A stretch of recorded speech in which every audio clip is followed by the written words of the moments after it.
Hamas is a proxy force, a tool that's used to execute foreign policy objectives on behalf of Iran beyond Iranian borders. And it does so by using support, financial support and weapons and training that come from Iran, as well as pulling from its own base of charitable donations as a quasi-official, quasi-politically recognized group. Because keep in mind, Hamas is a recognized political party inside the Gaza Strip. So Hamas not only has these registered official ties to the outside world, but it also has these very official ties back to Iran as a terrorist group and a proxy group for executing Iranian foreign policy. So to put it simply, Hamas serves as a proxy force for Iran in executing a protracted conflict for influence in the Middle East between Iran and Saudi Arabia. So when you look at it that way, what you see is that Israel isn't really the target at all.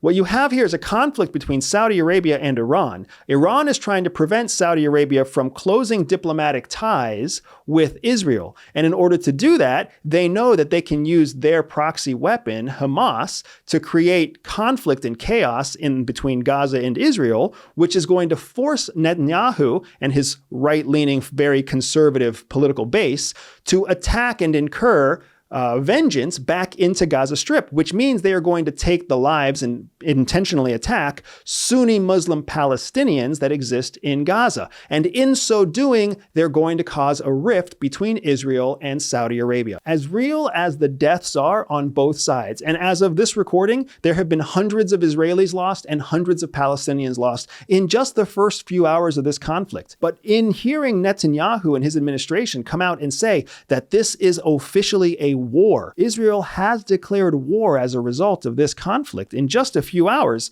That shows that there is long-term consequence. There will be continued aggression as Israel seeks vengeance for the attacks that happened on Saturday, October 7th. That promise of continued violence is going to continue to push a rift between Israel and Saudi Arabia, which benefits Iran. That's what is really happening here. That's the true reason why Hamas invaded Israel. Hamas knows that they don't have a chance in invading and taking land in Israel. That's why the troops that went in, the gunmen that went in, were numbered in the dozens, not in the hundreds, not in the thousands, in the dozens. And their strategy was to go into Israel, to kill people in the streets, and to actually kidnap individuals to take them back for ransom purposes in the Gaza Strip. Hamas has no intention of going in and taking long-term land from Israel. So that means that this entire attack was created as a ploy simply to instigate an Israeli response. If you like this short clip, make sure you click here to see the next clip, or here to see the full podcast episode. Freedom! So fresh, so new.